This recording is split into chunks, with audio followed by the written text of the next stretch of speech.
اس کے نیچے آگ بچھا دو اور اس کے لیے دوزخ کا دروازہ کھول دو۔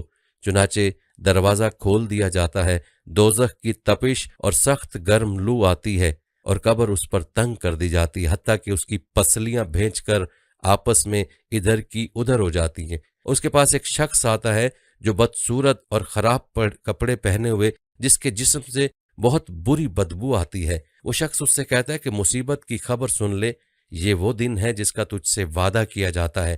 وہ کہتا ہے تو کون ہے؟ واقعی تیری صورت اسی لائق ہے کہ تو بری خبر سنائے۔ وہ کہتا ہے کہ میں تیرا برا عمل ہوں اور آگے تیرے اوپر ایسا عذاب ہونے والا ہے۔ یہ سن کر وہ اس سے ڈر سے کہ قیامت میں یہاں سے زیادہ عذاب میں گرفتار ہوں گا، پھر یوں کہتا ہے کہ اے رب قیامت قائم نہ کر۔ قبر میں مومن کا بے خوف ہونا اور اس کے سامنے جنت پیش ہونا۔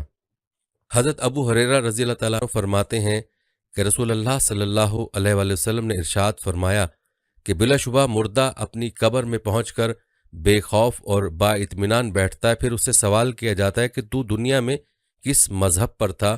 وہ جواب دیتا ہے کہ میں اسلام پر تھا۔ پھر اس سے سوال ہوتا ہے کہ تیرے عقیدے میں یہ کون ہے جو تمہاری طرف بھیجے گئے؟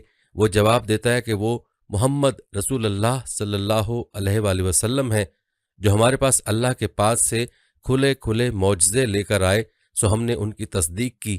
پھر اس سے پوچھا جاتا ہے کہ کیا تو نے اللہ کو دیکھا ہے؟ وہ جواب دیتا ہے کہ دنیا میں اللہ تعالیٰ کو میں کیسے دیکھ لیتا؟ دنیا میں کوئی آدمی اسے نہیں دیکھ سکتا۔ پھر اس کے سامنے دوزخ کی طرف ایک روشن دان کھولا جاتا ہے جس کے ذریعے وہ دوزخ کو دیکھتا ہے کہ آگ کے انگارے آپس میں ایک دوسرے کو کھائے جاتے ہیں۔ جب وہ دوزخ کا منظر دیکھ لیتا ہے تو اس سے کہتے ہیں کہ دیکھ اللہ نے تجھے کس مصیبت سے بچایا۔ پھر اس کے سامنے جنت کی طرف ایک روشن دان کھولا جاتا ہے جس کے ذریعے وہ جنت کی رونق اور جنت کی دوسری چیزیں دیکھ لیتا ہے۔ پھر اس سے کہا جاتا ہے کہ جنت تیرا ٹھکانہ ہے، تو ایمان یقین پر زندہ رہا اور یقین ہی پر تجھے موت آئی اور اسی پر تو قیامت کے روز قبر سے اٹھے گا انشاءاللہ تعالی۔ پھر فرمایا اور نافرمان آدمی خوف زدہ اور گھبرایا ہوا اپنی قبر میں بیٹھتا ہے، اس سے سوال ہوتا ہے کہ تو دنیا میں کس حال میں تھا؟ وہ جواب دیتا ہے مجھے پتہ نہیں۔ پھر اس سے حضور نبی کریم صلی اللہ علیہ وآلہ وسلم کے متعلق سوال ہوتا ہے کہ تیرے عقیدے میں یہ کون ہے جو تمہاری طرف بھیجے گئے ہیں؟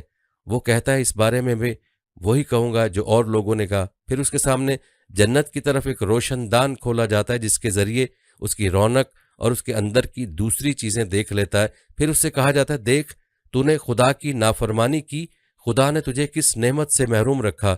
پھر اس کے سامنے دوزخ کی طرف ایک روشن دان کھولا جاتا ہے جس کے ذریعے وہ دوزخ کو دیکھ لیتا ہے کہ آگ کے انگارے ایک دوسرے کو کھائے جاتے ہیں۔ پھر اس سے کہا جاتا ہے یہ تیرا ٹھکانہ ہے، تو شک ہی پر زندہ رہا اور شک ہی پر تجھے موت آئی اور انشاءاللہ قیامت کو بھی تو اسی شک پر اٹھے گا۔ مومن سے فرشتوں کا کہنا کہ دلہن کی طرح سو جا، اور منافق اور کافر کو زمین کا بھینچنا۔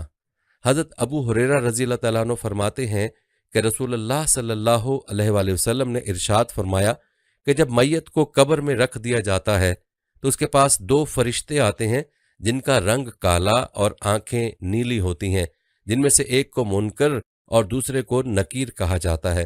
وہ دونوں آ کر اس سے پوچھتے ہیں کہ تو کیا کہتا ہے ان صاحب کے بارے میں جو تمہاری طرف بھیجے گئے؟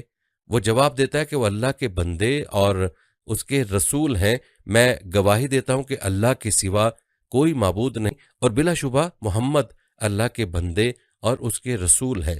یہ سن کر وہ دونوں کہتے ہیں ہم تو جانتے تھے کہ تو ایسا ہی جواب دے گا۔ پھر اس کی قبر اتنی کشادہ کر دی جاتی ہے کہ 70 ہاتھ مربع کشادہ ہو جاتی ہے۔ پھر اس کی قبر منور کر دی جاتی ہے۔ پھر اس سے کہا جاتا ہے اب تو سو جا۔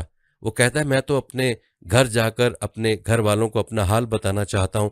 وہ کہتے ہیں یہاں آ کر جانے کا قانون نہیں ہے، تو سو جا جیسا کہ دلہن سوتی ہے جسے اس کے شوہر کے سوا کوئی نہیں اٹھا سکتا، لہٰذا وہ آرام سے قبر میں رہتا ہے یہاں تک کہ اللہ اسے قیامت کے روز اس جگہ سے اٹھائے گا۔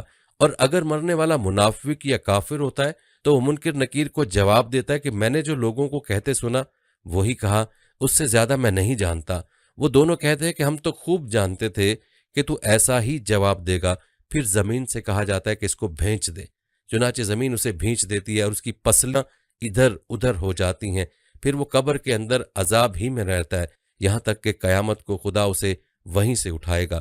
حضرت عطا بن یسار رضی اللہ تعالیٰ عنہ فرماتے تھے کہ حضرت عمر اللہ تعالیٰ سے رسول اللہ صلی اللہ علیہ وسلم نے فرمایا کہ اے عمر، اس وقت تمہارا کیا حال ہوگا جب کہ لوگ تم کو قبر میں رکھ کر اور مٹی ڈال کر چلے آئیں گے، پھر تمہارے پاس قبر میں قبر کے ممتحن یعنی امتحان لینے والے آئیں گے، جن کی آواز سخت گرج کی طرح ہوگی اور جن کی آنکھیں نظر اچک لینے والی بجلی کی طرح ہوں گی، سو وہ تم کو ہلا ڈالیں گے اور تم سے حاکمانہ گفتگو کریں گے، بتاؤ اس وقت تمہارا کیا حال ہوگا؟ حضرت عمر رضی اللہ تعالیٰ عنہ نے عرض کیا، یا رسول اللہ، کیا اس وقت ہماری عقل ہمارے ساتھ ہوگی؟ آپ نے ارشاد فرمایا، ہاں، اسی طرح تمہاری عقلیں تمہارے پاس ہوں گی جیسی آج ہیں۔ یہ سن کر حضرت عمر رضی اللہ تعالیٰ عنہ نے عرض کیا کہ بس میں نمٹ لوں گا۔ برزخ میں صبح و شام جنت یا دوزخ کا پیش ہونا۔ حضرت عبداللہ بن عمر رضی اللہ تعالیٰ عنہ فرماتے ہیں کہ رسول اللہ صلی اللہ علیہ وآلہ وسلم نے ارشاد فرمایا، بلا شبہ جب تم میں سے کوئی مر جاتا ہے تو صبح و شام اس کا ٹھکانہ جنت یا دوزخ کا اس کے سامنے پیش کیا جاتا ہے۔ اگر وہ جنتی ہے تو جنت پیش کی جاتی ہے، اور اگر وہ دوزخی ہے تو دوزخ پیش کی جاتی ہے، اور اس کی جگہ دکھا دکھا کر اس سے کہا جاتا ہے کہ یہ تیرا ٹھکانہ ہے۔ پھر فرمایا، قیامت کے دن جب کہ خدا اسے قبر سے اٹھائے گا، ہر صبح و شام ایسا ہی ہوتا رہے گا۔ سورہ مومن میں بھی اس کو ارشاد فرمایا، صبح و شام ان پر آگ پیش کی جاتی ہے۔ قبر میں عذاب دینے والے اژدہے۔ حضرت ابو سعید خدری رضی اللہ تعالیٰ عنہ فرماتے ہیں کہ رسول اللہ صلی اللہ علیہ وآلہ وسلم نے ارشاد فرمایا کہ قبر میں کافر پر ضرور 99 اژدہے مقرر کیے جاتے ہیں جو قیامت تک اسے ڈستے رہتے ہیں۔ ان کے زہر کا یہ عالم ہے کہ اگر ان میں سے ایک بھی زمین پر پھونکار مار دے تو زمین بالکل سبزی نہ ہوگا، یعنی ان کے زہر کا یہ اثر ہے کہ ان میں سے ایک اژدہا بھی اگر ایک دفعہ زمین کی طرف پھونکار مار دے تو اس کے زہر کے اثر سے زمین گھاس کا ایک تنکا بھی اگانے کے قابل نہ رہے، جیسے ایٹم بم اور دیگر مہلک آلات کو دیکھ کر اس ارشاد نبوی صلی اللہ علیہ وآلہ وسلم کے سمجھنے میں ذرا بھی تامل کی گنجائش نہیں رہتی۔ قبر میں عذاب کی وجہ سے میت کا چیخنا اور لوہے کے گرز سے اس کا مارا جانا۔ ایک روایت میں ہے کہ رسول اللہ صلی اللہ علیہ وآلہ وسلم نے ارشاد فرمایا، جب کافر جواب دیتا ہے کہ ہائے ہائے مجھے پتہ نہیں، تو آسمان سے ایک منادی آواز دیتا ہے کہ اس نے جھوٹ کہا، اس کے نیچے آگ بچھا دو اور اسے آگ کا پہناوا پہنا دو اور اس کے لیے دوزخ کا ایک دروازہ کھول دو۔ چنانچہ دروازہ کھول دیا جاتا ہے جس کے ذریعے دوزخ کی تپش اور سخت گرم لو آتی رہتی ہے اور اس کی قبر تنگ کر دی جاتی ہے۔ پھر اس کے عذاب دینے کے لیے ایک عذاب دینے والا مقرر کر دیا جاتا ہے جو اندھا اور بہرا ہوتا ہے۔ اس کے پاس لوہے کا گرس ہوتا ہے جس کی حقیقت یہ ہے کہ اگر وہ پہاڑ پر مار دیا جائے تو پہاڑ ضرور مٹی ہو جائے۔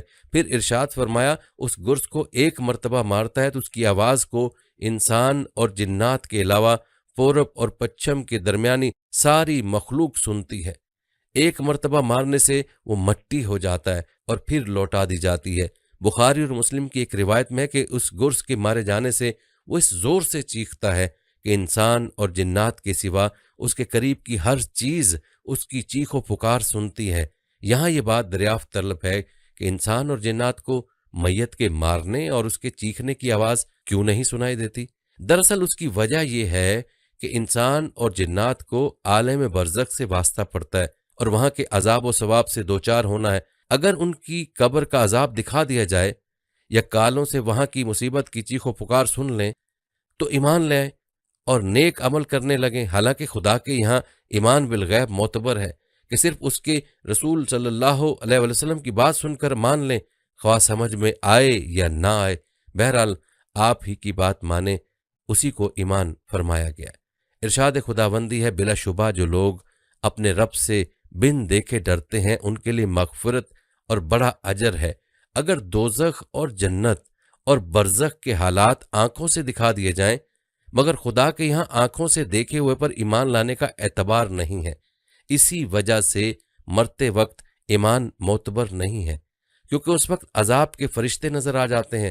فرعون کے بارے میں قرآن حکیم میں ارشاد فرمایا گیا ہے جس کا ترجمہ ہے، حتیٰ کہ جب وہ ڈوبنے لگا تو اس نے کہا کہ میں ایمان لایا اس پر کہ اس کے سوا کوئی معبود نہیں جس پر بنی اسرائیل ایمان لاتے ہیں، اور میں مسلمانوں میں سے ہوں، مگر اس وقت کے اقرار نے اس کو نہیں بچایا، اور دنیا و آخرت کا عذاب اس نے چکھ لیا، سو اللہ نے اس کو دنیا و آخرت کے عذاب میں پکڑ لیا۔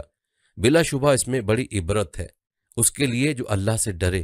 حضرت زید بن ثابت رضی اللہ تعالیٰ عنہ فرماتے ہیں کہ رسول اکرم صلی اللہ علیہ وآلہ وسلم ایک مرتبہ اپنے خچر پر سوار ہو کر قبیلہ بنو النجار کے ایک باغ میں تشریف لے جا رہے تھے، اور ہم بھی آپ کے ساتھ تھے کہ اچانک آپ کا خچر بدک گیا، اور ایسا بدکا کہ قریب تھا آپ کو نیچے گرا دے۔ وہیں 5 یا 6 قبریں تھیں، ان کے بارے میں رسول اللہ صلی اللہ علیہ وآلہ وسلم نے دریافت کیا، فرمایا کہ ان قبروں کو کون کون پہچانتا ہے؟ ایک شخص نے عرض کیا میں پہچانتا ہوں۔